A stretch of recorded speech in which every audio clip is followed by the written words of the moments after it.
This video is brought to you by Ageless Geeks.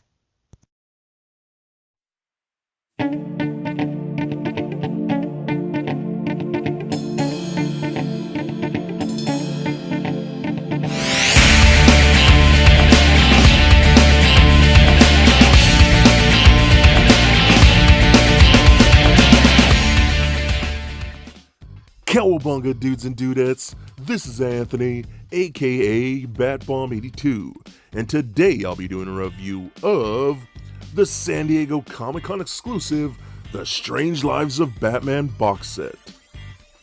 Now taking a look at the front, we can see that all four figures come in a very large 80-page giant Batman themed box. And if we turn it around, we can see some more really cool artwork from the vintage comics, with the Strange Lives of Batman wording at the center. And if we remove the outer box, we can see the packaging inside, showcasing all four figures surrounded by some really cool vintage style comic book like artwork. And if we turn the box around again, we can see a table of contents that shows you all the different comic books that each individual figure and look is based on. And if we remove the slipcover, we can see that all four figures are showcased in their individual slots, designed to look like those vintage comic book-like panels. So with the box out of the way, let's crack these figures open and see what we have inside. And here are all four figures out of the box. And man, what a wild and colorful set this is. These are some figures that I never thought we would get, and I'm really appreciative that Mattel even put these out, even as con exclusives. I think they are so well done and overall just fun toys, and that's really what I look for. So with these pieces finally in hand, let's take a closer look at the Strange Lives of Batman box set. Alright guys, now let's check these out because these are incredibly fun. By no means are they like the best Batman action figures. I'll just go right off the bat and say that. They're not. But they're still really fun, and for someone like me who is a diehard Batman fan, this is just a set I needed to own just to commemorate these particular looks in action figure form. And I'm actually a big fan of Mattel Batman figures. I love them so much. So let's go to start off with Zebra Batman over here. So yup, this is Zebra Batman. This is a real thing that actually happened in comics, and it's so wild, and I love it.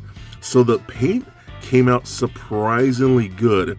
Now it's not going to be perfect because when you look in certain areas, there is a little tampering that, you know, this is clearly painted in sections at a time, you know, like a section of the bicep right here, and then another section on the inside of the bicep, stuff like that. So it is segmented, the paint throughout the entire figure. But when you're just looking at it on your shelf and whatnot, it looks really good, and I love this so much. Everything about this is just awesome. Now, they were actually going to release this figure a long time ago, years ago, with the more older Mattel Batman Buck. But that never got released. They showed it at, I think, like a Toy Fair or Comic-Con, I can't remember. Never got released, and I'd always wanted, like, man, I really wanted that Zebra Batman.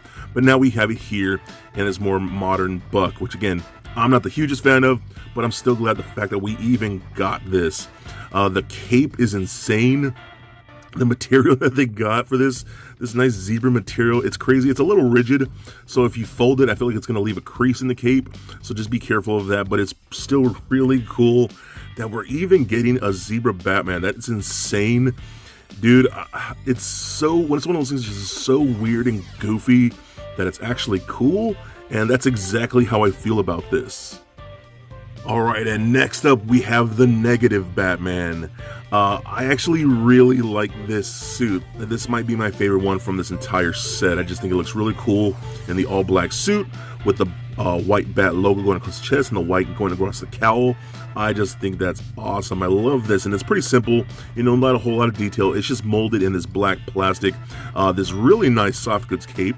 I really love the material that they have for this one. It's really nice soft material.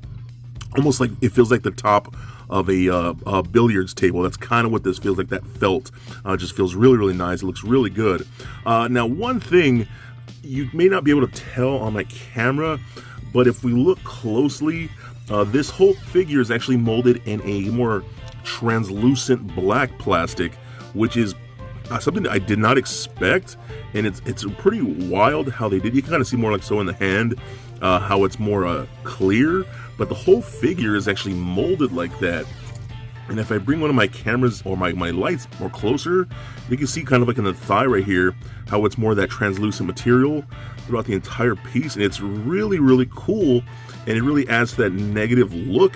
And I think they did a great job with it. That's something I just did not expect. You can kind of see there, but that works really cool. And overall really helps with the look of this figure. I just think it's a wild, awesome design. And yeah, I don't know. I think that looks really cool, and I'm really glad, again, that we even got this in action figure form. Alright, next up we have the Rainbow Batman. This is just one of those things, again, that is just so weird. You know, from seeing it back in the day in comic books, it's like, why is he wearing such a colorful costume? And the storyline just did not make sense, but I still think it's so goofy and funny that I actually really, really like it. So the paint, again, looks really nice. I really dig all of this. The whole stripes going out there on the entire body. Again, not super perfect, but not terrible at all. They don't really look super splotchy in any areas. They just look really clean for the most part. Now you will see like things like in the cowl right here, see the green going along the cowl. That shows that the cowl is actually molded in that green, and then all the other colors are painted on top. Same thing with the rest of the figure right here. Like you'll see, like, I don't know if you can tell inside there, but you can see the figure right here is molded. The parts and the arms are molded in that red, and I believe same thing with like the legs. Are molded in specific colors, and then the rest is just painted on, but it all matches up pretty good. You got the nice soft goods cape again with those same rainbow like colors. I just think is really nice, and this is a softer material, which I think looks really good. It's nice and shimmery. I think this is a really awesome, so a very flamboyant Batman, which I think is really cool. Again, it fits that era of comic books, which was just wild. And again, this is one of those that I'm like, I never thought we would get an actual action figure of this. And here he is, and I love it. It's just so cool and very fun. Alright, now lastly, let's take a look at the more traditional Batman here, done in his blue and gray suit.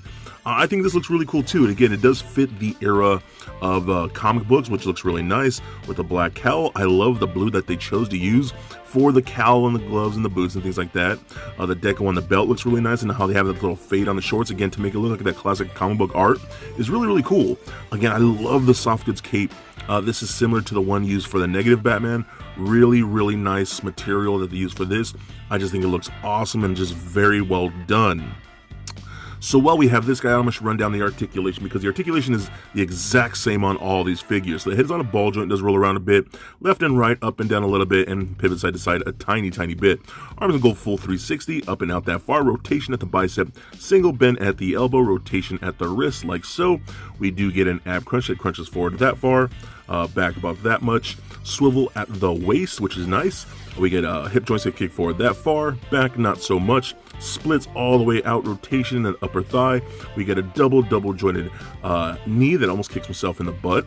We get an ankle joint that goes up, down, and a very, very nice ankle rocker. So articulation is pretty decent on all of these figures. I really do like it. And man, this box set does not stop there. So we get all 4 figures in this set, which is really, really nice. But if we looked at the top of the box on the inside, you can lift up the flap and you can see a bunch of other cool stuff. One of the things that we get in there is this little mini poster of an issue of Detective Comics number 275 right there, the January issue, featuring the Zebra Batman. And that's the actual artwork that the Zebra Batman figure is based on, which is just wild and weird. And you see Robin there saying, "Get back, everybody, Batman has become a menace." And yeah, very old school comics, very wild. I kind of wish we had got the different posters for like each individual look for Batman, but we just get the one for Zebra Batman, which is pretty nice, and a really nice inclusion in this entire set.